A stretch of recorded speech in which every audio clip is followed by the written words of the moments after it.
ठाणे जिल्ह्यातील अंबिका विद्यामंदिर गुजराती शाळेत 15 ऑगस्ट 2025 रोजी स्वातंत्र्य दिनानिमित्त भव्य ध्वजारोहण सोहळा उत्साहात पार पडला।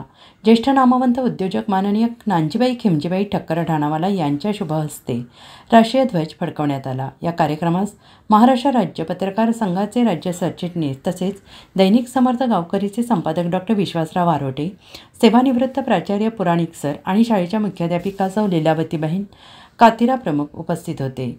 प्रारंभी महालक्ष्मी देवीचं पूजन करून कार्यक्रमाची सुरुवात करण्यात आली। या कार्यक्रमादरम्यान महाराष्ट्र शासनाच्या नवभारत साक्षरता कार्यक्रम अंतर्गत माहिती देण्यात आली। परिसरातील प्रौढांना उच्च शिक्षण मिळावं यासाठी शाळा आणि संस्थेच्या वतीनं विशेष प्रयत्न करण्यात आले। या अंतर्गत प्रशिक्षण पूर्ण केलेल्या रझिया लंगा, मनीषा लोकारे, मनीषा सिंगानिया, मनीषा वांजा, पिंकी परमार यांना प्रमाणपत्र मान्यवरांच्या हस्ते प्रदान करण्यात आले।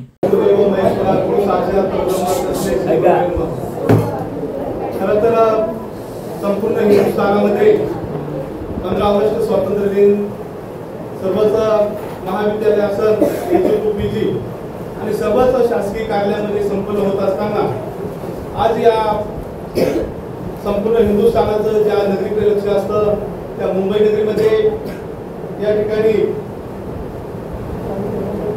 एनकेटी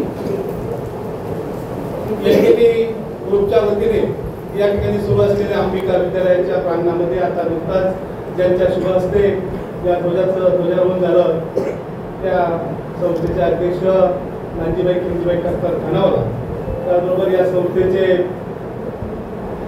प्राचार्य म्हणून त्यांनी काम पाहिलं ते पुराणिक सर, या संस्थेचे सर्व पदाधिकारी, सर्व शिक्षक वृंद आणि आपण ज्ञानाचे तुषार उडवणारे शिक्षक वृंद।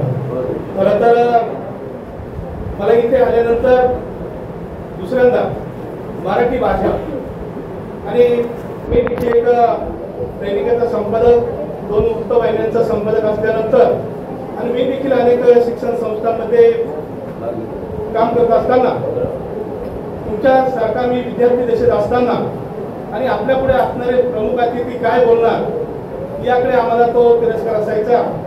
पण जे ज्ञानाचे मंदिर आहे तिथं विद्यार्थ्यांना पटांगण नाही, आल्यानंतर मला ते जाणवलं। कारण माझ्या भागामध्ये, महाराष्ट्रामध्ये ग्रामीण भागामध्ये जिथे शाळा आहेत तिथे विद्यार्थी नाही, तिथे इमारती आहेत, तिथे पटांगण आहे, पण तुमच्यासारखे सोन्यासारखे विद्यार्थी नाही। आणि इथे विद्यार्थी आहेत पण इथं पटांगण नाही। या शासनाचं डोकं ठिकाणावर आहे की नाही, या राज्याच्या शिक्षण मंत्र्यांना काही सूचना आहे की नाही, यासारख्या नुसतं सांगता उद्याच्या आदर्श भारताचे तुम्ही नागरिक आहात आणि मग त्या नागरिकांना घडवण्याचं काम जे शिक्षक करतायत, जसा मातीला आकार देऊन कुंभार भांडे घडवतो तसं विद्यार्थ्यांना घडवण्यामध्ये या शिक्षकांचा मोलाचा वाटा असतो। त्याचं उदाहरण मी तुम्हाला सांगतो की ज्या वेळेस आम्ही कालच परदेश दौऱ्यामध्ये गेलो होतो, नानजीबाई खिमजीबाई ठक्कर आम्ही नेपाळ दौऱ्यामध्ये होतो, काल रात्री 8:30 वाजता आलो। पण आल्यानंतर आणि गेल्यानंतर विद्यार्थी काय असतात, ज्यावेळेस आम्ही एअरपोर्टमध्ये एंट्री केली त्यावेळेस तिथे असणाऱ्या भगिनींनी आम्हाला शेठजीला ओळखलं आणि ते मला आमच्या संस्थेमध्ये असणारे हे अध्यक्ष यांच्या शाळेमध्ये मी शिक्षण घेतलं।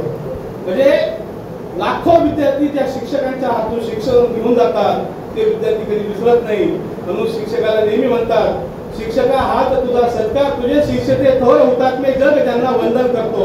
म्हणून शिक्षक होणं हे कुणाचं काम नाही, शिक्षक होण्यासाठी त्याला कर्म करावं लागतं। कारण शिक्षकातून इतके शिक्षकाला आजही समाजात एवढा मोठा सन्मान आहे, त्या सन्मानाला कुठेही हे नाही। म्हणून तुम्ही देखील जीवनामध्ये चांगल्या पदावर गेलात, चांगलं कार्य केलं तर ज्या शाळेमध्ये तुम्ही शिक्षण घ्याल त्या शाळेसाठी दान कर्म करा।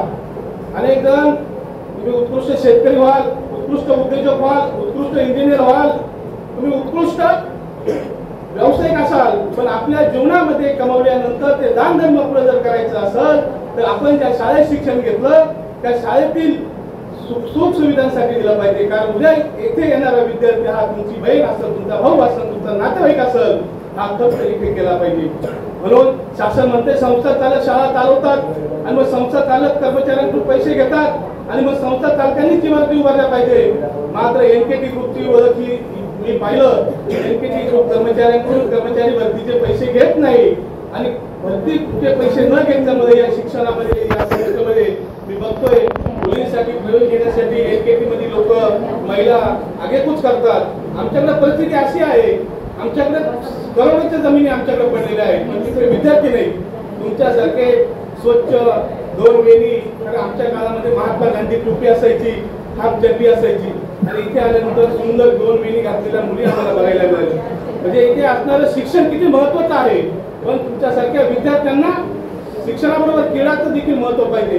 पटांगण खरं गरजेचं आहे, ते शासनाने द्यायला पाहिजे. पण शिक्षण मंत्रालय इयत्ता 11वी आता वर्ग सुरू झाले, 15 ऑगस्ट होऊन गेला तरी 11वी विद्यार्थ्यांचे प्रवेश होत नाही. दुसरी बाब, आपण देखील 15 ऑगस्ट हा स्वातंत्र्य दिन मानत असताना आनंदाच्या उत्साहात मानत आहात, आणि या शाळेने देखील शासन नियमाप्रमाणे प्रौढ शिक्षण हा संपूर्ण राज्यभरामध्ये राबवला जाणारा उपक्रम या संस्थेने देखील या ठिकाणी राबवला. आणि या संस्थेने देखील 10 विद्यार्थी शोधले आणि त्यांना शिक्षणाच्या प्रभावात आणलं. त्याबद्दल या राज्याचे शिक्षण मंत्र्यांना मी सांगू इच्छितो का तुम्ही जे निर्णय घेतात त्याची अंमलबजावणी ही ग्रामीण भागात होत नाही, मात्र शहरी भागात देखील शिक्षक चांगले काम करतायत. म्हणून आपण नेहमी म्हणतो आमदार माजी होऊ शकतो, खासदार माजी होऊ शकतो, मंत्री माजी होऊ शकतो, पण आपल्याकडून आलेला आपलं शिक्षण जर असेल आपण म्हणतो त्याला आपण कधी माजी शिक्षक म्हणतो का? नाही.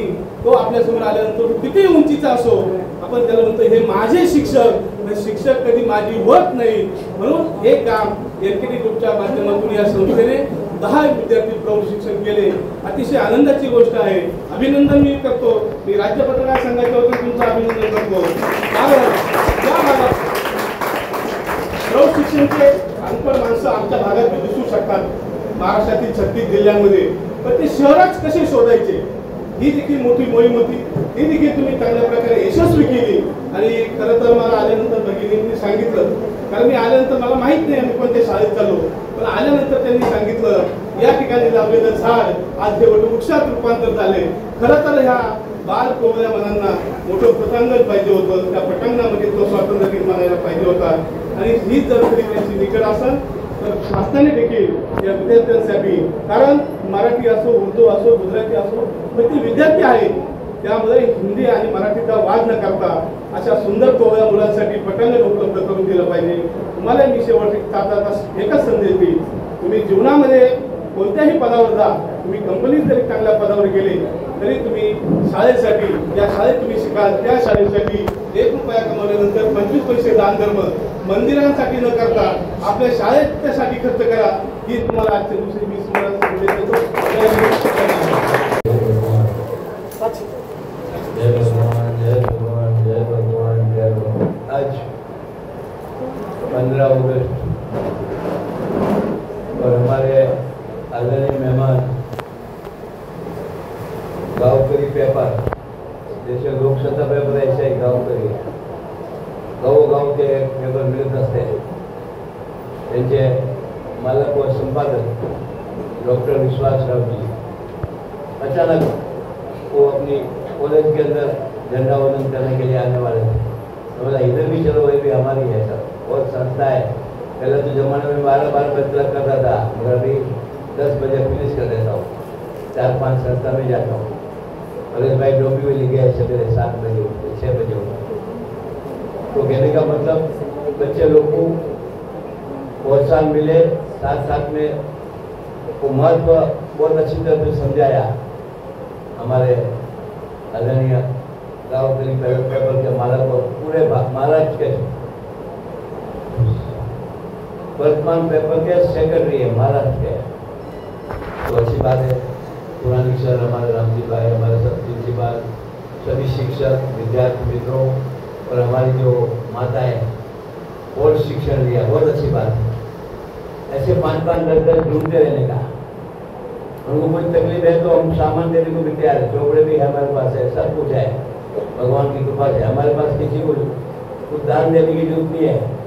दुनिया भर को मैं दान देता हूँ, किसी का दान देता नहीं हूँ. 50 बरस है.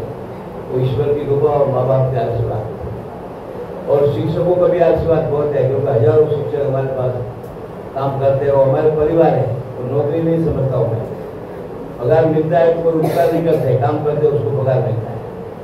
जहाँ देखो एयरपोर्ट में जाऊँगा तो मैनेजर मेरे विद्यार्थी है, सीए सैकड़ों है, 300 डिग्री है, डॉक्टर 300 है, विदेश के अंदर 5000 विद्यार्थी है, कलेक्टर 40 है, पुलिस कमिश्नर है, असिस्टेंट कमिश्नर है। तो कहने का मतलब इसके अंदर से बनेगा सब। इधर बैठे हो कल इधर बैठेंगे, खास ध्यान रखना। मगर उसके लिए मेहनत करना पड़ेगा, पुरुषार्थ बहुत करो। शिक्षक तुमको मेहनत कराते हो, मेहनत का फल मिलना चाहिए। फल मिलता है जब ये सीए कल मैं नेपाल से एयरपोर्ट से भारत के एयरपोर्ट में आया, क्योंकि नेपाल में भी पासपोर्ट लगता है। नेपाल नगरी भी देखने जैसी है। उधर अपने विद्यार्थी की लाइन लगा के आपको व्हाट्सएप में आया होगा। सब विद्यार्थियों को बुलाया था हरे कृष्ण मंदिर में, सबको खाना भी खिलाया और प्रसाद भी हमारे हाथ से लिया, क्योंकि वो विद्यार्थी भी अपने विद्यार्थी थे। तो कहने का मतलब नेपाल में भी अपनी स्कूल है, परेश भाई ने बनाई। कहने का मतलब यही है कि शिक्षक के सिवाय कोई चारा नहीं है। ध्यान रखो, बातों पर सब बड़ी बड़ी करते हैं, मगर जब तक सरस्वती बढ़ेगी नहीं तब तक महाराष्ट्र और भारत कभी सुखी नहीं हो सकता है। पैसे से सुखी हुआ तो पैसे से वसन आ जाएगा, बीड़ी सिगरेट तम्बाकू दारू, अभी ड्रग्स का जमाना है। खास ध्यान रखो, उसके लिए शिक्षकों ने भी हाथ खुला रखना है और हमारे विद्यार्थियों ने भी हाथ खुला रखना है। 15 अगस्त का महत्व आप सब समझते हैं, मगर एक ध्यान रखो कि आँख खुली रख के स्कूल में जाओ, क्योंकि कभी राक्षस आ जाएगा, कुछ कह नहीं सकता हूँ। वो रिक्शा में भी आता है, ट्रेन में भी आता है, बस में भी आता है, और जो नई प्रकार बनना चाहिए ऐसा प्रकार हमारे भारत के अंदर बन रहा है। हम अभी नेपाल में गया था 5 दिन, कुछ नहीं तकलीफ होता, सीधा जाओ सीधा चले जाओ। और पशुपतिनाथ का जो मंदिर है उधर हजारों लोग रोज आता है, 5-50 हज़ार लोग आते हैं। और भगवान की किसी कृपा उसका मैच पुजारी उसके बंगले में लेके गया और खुद ने हमारे खुद 25-40 मिनट खड़ा होके हमको पूजा कराया और उसने रुद्राक्ष का माला दिया, पूजा की 45 मिनट। वो बोलता राजा महाराज होता है, उधर का राजा है, जब भी उसको 10-12 मिनट मिलता है और आपको 45 मिला उसका। मैं बोला वो उसका कारण है माँ बाप के आशीर्वाद और ईश्वर की कृपा और एक बच्चे लोग का आशीर्वाद। लाखों बच्चे हमारे पढ़ रहे हैं, उसका आशीर्वाद मिलता है आपको, शिक्षकों का आशीर्वाद मिलता है। क्यों मिलता है? कर्म ऐसा है, और कर्म करने का मौका मनुष्य को मिला है। गाय में 33 गुण देवता है, मगर गाय ऐसा नहीं कर सकते हैं, तो मनुष्य कर सकती है। तो फिर से हम तो इतना भाग्यशाली, मैं तो समझता हूँ भारत में मेरे जैसा कोई भाग्यशाली नहीं होगा। अभी 7 बजे उठ के परेश भाई लोग डब्बी मिल गया, उधर 8 स्कूल है अपनी, तो 7 बजे उठा, बोला 10 साढ़े 10 बजे देवला जितना होगा उतना करना, ज़्यादातर बच्चे लोगों को खड़ा मत करना, क्योंकि आजकल क्या होता है पौष्टिक नहीं मिलता, उसके लिए बच्चे लोग खड़े भी नहीं हो सकते, तो उसको तकलीफ पड़ती है, वो भी नहीं होना चाहिए। नहीं तो पहला 12 साढ़े 12 बजे में करता था। और फिर से मैं पवित्र अपने लिए सभी पवित्र दिन है। मुझे बोलता दिवाली, अरे भाई 365 दिवाली अच्छे गर्म करो दिवाली, और होली भी अच्छे के लिए आता है। होली हमारे पास गलत विचार फेंकने के लिए आता है, होली को लकड़ा जलाने के लिए नहीं आता है। तो फिर से शिक्षकों ने हमारे बोर्ड लोगों को, जो बहनों माताओं को शिक्षण दिया, उसके लिए अभिनंदन। साथ में जो हमारी स्कूल का 10 को 100% रिजल्ट आता है, सब स्कूल लगा। अभी गुजरात में स्कूल बनाया उसका भी 100%, उधर तो 80% के ऊपर रिजल्ट आता ही नहीं है, मगर मेहनत करेंगे तो पूछ सके नहीं। मैं एक दफ़ा उसको मीटिंग लिया, पहले 85 90 नहीं चलेगा, मेरे को 100% चाहिए। हमारा बच्चा घर में नहीं जाने एक भी, और आज 100% 2 वर्ष से लाते हैं। कल एक मीटिंग में हुआ, और आज उधर भी 500 बच्चे हैं। दरवाजे में सभागृह बन रहा है और बड़ा ग्राउंड है, जैसा सर ने बताया ना कि बच्चे लोगों को खेलने के लिए ग्राउंड की जरूरत है, मगर सरकार को उसके अंदर कोई इंटरेस्ट नहीं है। सरकार को शिक्षण में भी इंटरेस्ट नहीं है और पैसे देने में भी इंटरेस्ट नहीं है। सरकार को 2 नंबर देने में इंटरेस्ट है, 1 नंबर देने में इंटरेस्ट नहीं है, 1 नंबर काम में भी इंटरेस्ट नहीं है, मगर अपने को देखने का नहीं, अपने गाय के सामने देखने का, उनको वाचड़े के सामने देख के अपना धर्म क्यों छोड़ देने का। तो फिर से सर हमारे पास आमंत्रण से आए, तो उनको भी धन्यवाद देता हूँ। हमारे कोर्स नहीं है और गाँव करी का मालिक मेरे को छोटी बात नहीं होती है। पूरा भारत में मैं जहाँ तक महाराष्ट्र में कोई पंढरपुर गया तो भी गाँव करी मिलता है, आनंदी में गया तो गाँव करी मिलता है, बॉम्बे में गया तो गाँव करी मिलता है। और आप लोग भी गाँव करी मंगा के बच्चे लोग को पढ़ाओ। मैं उनको बोला थाने में कुछ कॉपी भेजो, तो हमारी स्कूल पहुँचे, हमारी स्कूल भी देंगे, क्योंकि मराठी वो मातृभाषा है, हिंदी वो मातृभाषा है, गुजराती वो मातृभाषा है। वो माँ की जगह पे कोई इंग्लिश नहीं आ सकता। हाँ, इंग्लिश की जरूरत है, जहाँ देखो उनका भी इंग्लिश चलता है 100%, उससे दूर मत नहीं, मगर अभी सेमी मराठी में भी इंग्लिश आ गया है। तो फिर से बच्चे को पढ़ाओ, उतना ही मेरी विनती है। फिर से शिक्षकों को, विद्यार्थियों को और जो हमारे कोच लोग आए उनको सभी को अभिनंदन, क्योंकि मुझे अभी NKT में जाने का है। तो फिर से सबको धन्यवाद, जय भगवान। तो नेपाल का कार्यक्रम था, बताता आपको नेपाल में मौका मिलेगा तो नेपाल में जाने जैसा है, हमारे बच्चे लोग को मौका मिला है तो टेस्ट करने जैसा है, नेपाल भी देखने का है। नेपाल एक राजा की नगरी है, अभी तो उधर भी स्वतंत्रता मिला है, मगर नेपाल बहुत साफ सुथरी एकदम फॉरेन जैसा सिटी है, देखने लायक है। और पशुपतिनारायण मंदिर के लिए तो लाखों लोग आकर भारत से आते हैं, 6-6, 7-7 दिन भर के आते हैं और भर के जाते हैं। हमको भी मौका मिला तो ईश्वर की कृपा, आप सबका आशीर्वाद। जय भगवान, जय भगवान, जय भगवान। महाराष्ट्राचे सर्वमान्य दैनिक समर्थ गावकरी अहमदनगर, पुणे, नाशिक, जळगाव, धुळे, नंदुरबार, सोलापूर, कोल्हापूर, सांगली, सातारा, मुंबई, ठाणे, पालघर, रत्नागिरी, रायगड, सिंधुदुर्ग, नांदेड, उस्मानाबाद, बीड, औरंगाबाद, नागपूर, गडचिरोली, भंडारा, गोंदिया, अकोला, यवतमाळ, बुलढाणा येथून एकाच वेळी प्रसिद्ध होणारे एकमेव दैनिक, सर्वसामान्य जनतेचे खुले व्यासपीठ। संपादक आहेत विश्वासराव आरोटे। मोबाईल नंबर आहे 9423 38 85 08। दुसरा मोबाईल नंबर 9423 46 72 72। तिसरा मोबाईल नंबर 75 88 15 0001। वेबसाईट आहे sgavkari.com। मेल आयडी आहे akl gavkari@gmail.com।